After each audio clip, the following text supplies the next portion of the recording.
नमस्कार, बहुत स्वागत है आप सभी का जी राजस्थान में। मैं हूं आपके साथ अंकुश श्रीवास्तव और चलिए सीधा दिल्ली का रुख कर रहे हैं। कांग्रेस नेता ज्योतिर्मयी जो है वो आज बीजेपी में शामिल हो रही है, बीजेपी का दामन थाम रही है। लाइव तस्वीरें आपको दिखा रहे हैं। दिल्ली बीजेपी मुख्यालय पर सादे समारोह में सदस्यता ग्रहण की जा रही है। ये तस्वीरें आपको दिखा रहे हैं। एक एकड़ के जो नेता हैं वो बीजेपी का दामन थामते हुए नजर आ रहे हैं और सबसे खास तस्वीरें नागौर के प्रतिष्ठित मिर्धा परिवार से हैं। ज्योति मिर्धा जो कि नागौर से कांग्रेस टिकट पर लड़ चुकी हैं लोकसभा चुनाव 2009 में। सोनिया गांधी की भी मिर्धा के लिए यहाँ पर आपको बता दें कि मिर्धा जो है वो प्रचार कर चुकी हैं और आपको बता दें कि डॉक्टरी छोड़कर राजनीति में आई हैं और पूर्व सांसद ज्योति जो है हमारे राजस्थान के अध्यक्ष तस्वीरें आपको दिखा रहे हैं। कांग्रेस को बड़ा झटका क्योंकि ज्योति मिर्धा ने बीजेपी का दामन थाम लिया है। भारतीय जनता पार्टी के राष्ट्रीय महासचिव और राजस्थान के प्रभारी माननीय अरुण सिंह जी, माननीय बलोनी जी, भागीरथ चौधरी जी, बाबा की पोती और नागौर की ज्योति। उत्तर भारत में इमरजेंसी के समय जो एकमात्र सीट जो जीते थे, जिन्होंने किसानों के कल्याण के लिए अनेक काम किए, ऐसे नाथुराम मिर्धा जी के परिवार से मैं भारतीय जनता पार्टी परिवार की ओर से ज्योति मिर्धा जी का, जो 2009 से 14 सांसद रही और सवाई सिंह जी जिनके पिताजी विधायक रहे, प्रधान रहे, ये भी चुनाव लड़े, दोनों का मैं राजस्थान भारतीय जनता पार्टी परिवार की ओर से बहुत स्वागत और अभिनंदन करता हूँ। नेता, नीति, नियत और नेतृत्व का अभाव कांग्रेस पार्टी में देखकर, जहां कुशल नेतृत्व है, जहां नीति स्पष्ट है, जहां मजबूत नेतृत्व है, ऐसी पार्टी का दामन आदरणीय नरेंद्र मोदी जी की कल्याणकारी नीतियों को स्वीकार करते हुए माननीय ज्योति जी ने और सवाई सिंह जी ने आज पार्टी की सदस्यता ग्रहण की। और एक ऐसे समय जब राजस्थान में महिला चित्कार मार रही है, कांग्रेस पार्टी की महिला विधायक भी कह रही कि हम आज सुरक्षित हैं, ऐसे में आज दोनों ने भारतीय जनता पार्टी की सदस्यता ग्रहण की। मैं पूरी पार्टी की ओर से, राजस्थान परिवार की ओर से दोनों का स्वागत और अभिनंदन करता हूं और मैं सोचता हूं जिस प्रकार की स्थितियां राजस्थान की हैं, उनसे खिन्न होकर, जहां महिला न तो घर में, न खेत में, न खलियान में, न हॉस्पिटल में, न एम्बुलेंस में, रक्षक ही भक्षक जहां बने बैठे हैं, ऐसी स्थितियों में आपने आज भारतीय जनता पार्टी की सदस्यता ग्रहण की। मैं पूरे परिवार के ओर से दोनों का स्वागत अभिनंदन करता हूं। बहुत धन्यवाद। आदरणीय अरुण सिंह जी से भी आग्रह है। अरुण सिंह जी राष्ट्रीय महासचिव के साथ हमारे राजस्थान के प्रभारी भी हैं। अरुण सिंह जी से मेरा आग्रह है कि मीडिया के साथियों को संबोधित करें। भारतीय जनता पार्टी का परिवार आज और बड़ा हुआ है और ज्योति मिर्धा जी के आने से राजस्थान भारतीय जनता पार्टी बहुत मजबूत हुई है। हम भारतीय जनता पार्टी के मुख्यालय में आपका अभिनंदन करते हैं और सवाई सिंह चौधरी जी आपका भी अभिनंदन करते हैं। राजस्थान में जिस प्रकार से महिलाओं के खिलाफ अत्याचार की घटनाएं निरंतर बढ़ती जा रही हैं, प्रतिदिन 16 से 17 बलात्कार की घटनाएं घट रही हैं। अभी गंगापुर में ही 2 दिन पहले महिला को किडनैप किया गया, किडनैप करने के बाद गैंग रेप किया गया और निर्वस्त्र कर दिया गया। ये 2 दिन पहले की घटना है। और जब प्रियंका गांधी उसी स्थान पर गंगापुर में आ रही थी तो सुबह पुलिस का स्टेटमेंट आता है कि महिला अपने मर्जी से गई थी, जबकि महिला को निर्वस्त्र करके जो पुलिस वाले थे जीप का अपना लेदर उसको फाड़ करके महिला को पहनाने का काम किए। और शाम को आईजी का स्टेटमेंट आता है कि हाँ, महिला का अपहरण किया गया और गैंगरेप किया गया, निर्वस्त्र किया गया। तो केवल प्रियंका गांधी के दबाव में गहलोत जी ने एक झूठा स्टेटमेंट पुलिस के द्वारा दिलाया कि नहीं, इस प्रकार की घटना ऐसी नहीं थी। शाम को आईजी उस घटना को पूरी तरीके से बेवरवार कहते हैं कि ऐसी घटना घटी। जब प्रदेश का मुखिया ही इतना बेशर्म हो जाए कि महिला के खिलाफ अत्याचार हो रहा है, उन अत्याचार को दबाने के लिए अगर वह पूरी ताकत लगा दे और पुलिस वाले केवल समझौता का काम करा रहे हैं। मित्रों, मैं आपको सबको बताना चाहूंगा कि अभी ज्योति मिर्धा जी ज्वाइन किए हैं, बहुत ही लोकप्रिय नेता है कांग्रेस को छोड़ करके। इससे पहले कि पूर्व केंद्रीय मंत्री सुभाष महिरिया जी भारतीय जनता पार्टी को ज्वाइन किए, कांग्रेस के पूर्व मुख्यमंत्री पहाड़िया जी उनके सुपुत्र भारतीय जनता पार्टी को ज्वाइन किए। ऐसे अभी तक 40 लोग भारतीय जनता पार्टी को ज्वाइन किए और लगातार ज्वाइन करने का सिलसिला बढ़ रहा है। भारतीय जनता पार्टी का परिवार बढ़ रहा है।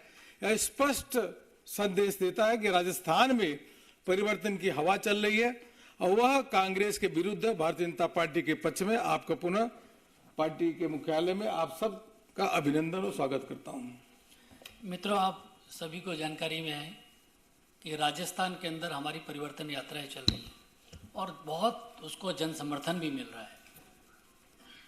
राजस्थान के अंदर सभी राजनीति से जुड़े जो कार्यकर्ता हैं वो भारतीय जनता पार्टी में शामिल होना चाहते हैं और इस विकास की बयान में शामिल होना चाहते हैं।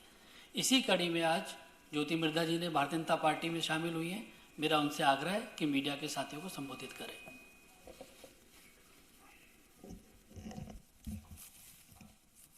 नमस्कार साथियों,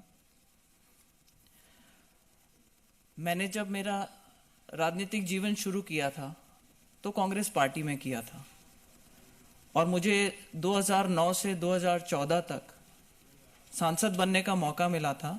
और अगर आप लोग रिकॉर्ड निकाल करके देखेंगे कि कोई फर्स्ट टाइम सांसद की अगर परफॉर्मेंस पार्लियामेंट में देखेंगे तो आपको भी लगेगा कि हाँ, मैंने वहां पर एक छाप छोड़ने की अपनी कोशिश करी थी। लेकिन उसके बाद से परिस्थितियां बहुत बदल गई, चाहे देश के लेवल पर देखें, चाहे अंतर्राष्ट्रीय लेवल पर देखें, चाहे राज्य में देखें और चाहे मेरी कॉन्स्टिट्यूएंसी में देखें। परम आदरणीय हमारे प्रधानमंत्री जी ने जो कुशल नेतृत्व दिया, उसकी वजह से हमारे देश की साख वैश्विक स्तर के ऊपर एक अलग ही दिशा में पहुंची है, एक अलग ही लेवल तक पहुंची है और एक जिसको कहते हैं एक डिसाइसिव सा नेतृत्व मिला पार्टी को।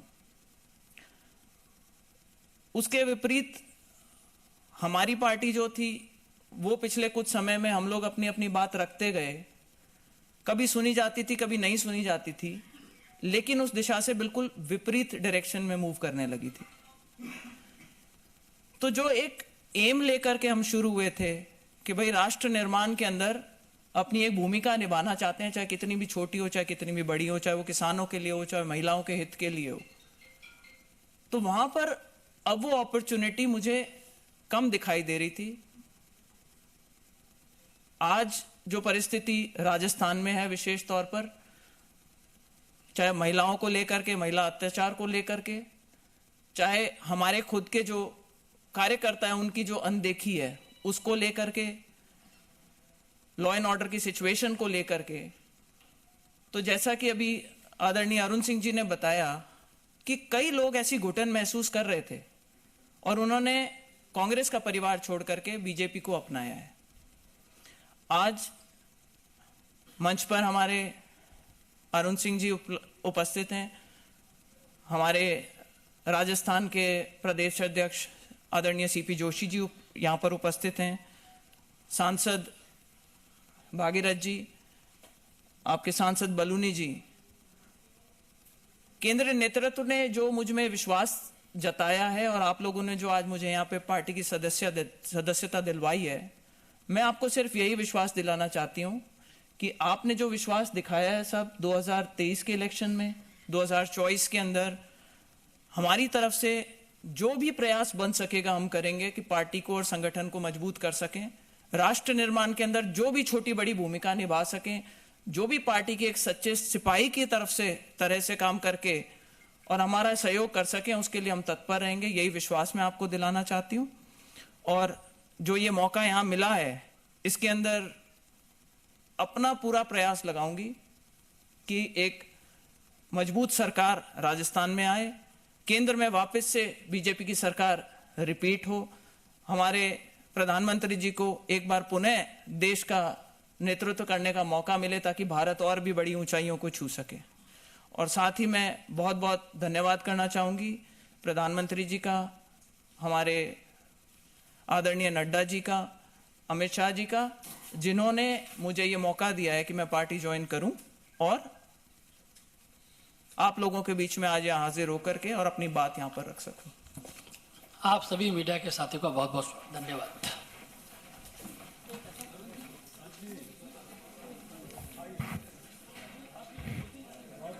आपको बता रहे हैं जो कि दिल्ली से इस वक्त सामने आई है और सबसे बड़ी खबर, और कांग्रेस को जो है ये बड़ा झटका प्रदेश में लगा है क्योंकि बीजेपी का दामन थाम लिया है ज्योति बिरधा ने। और नागौर से आपको बता दें कि जाट समुदाय में एक दबदबा माना जाता है मिर्धा परिवार का, और दिग्गज नेता नाथुराम मिर्धा की पोती हैं। और ऐसे में अब जब बीजेपी का दामन थाम लिया है तो न सिर्फ कांग्रेस बल्कि आपको बता दें कि यहाँ पर आरएलपी की भी मुश्किलें बढ़ने वाली हैं क्योंकि नागौर से ही आरएलपी सुप्रीमो जो है हनुमान बेनीवाल वो आते हैं। तो ऐसे में आरएलपी में भी हनुमान बेनीवाल से उनका सीधा मुकाबला होगा। जाट पूरे समुदाय में मिर्धा परिवार का एक दबदबा है, तो बीजेपी को इससे नागौर में बड़ी मजबूती मिल रही है। दूसरी तरफ कांग्रेस और आरएलपी दोनों की मुश्किलें बढ़ती नजर आ रही हैं। डॉक्टरी छोड़कर राजनीति में उन्होंने कदम रखा और सांसद रह चुकी हैं कांग्रेस। उन्होंने चुनाव लड़ा था, सांसद रही, लेकिन उसके बाद अब जिस तरीके से उन्होंने बयान दिया कि पिछले कुछ सालों में देश में प्रदेश में जो बयार है वो कुछ और यहाँ पर बहती हुई नजर आई है। और ऐसे में बीजेपी का दामन उन्होंने थाम लिया है, बीजेपी आज उन्होंने ज्वाइन कर लिया है। और चलिए आगे बढ़ रहे हैं और अब रुक कर रहे हैं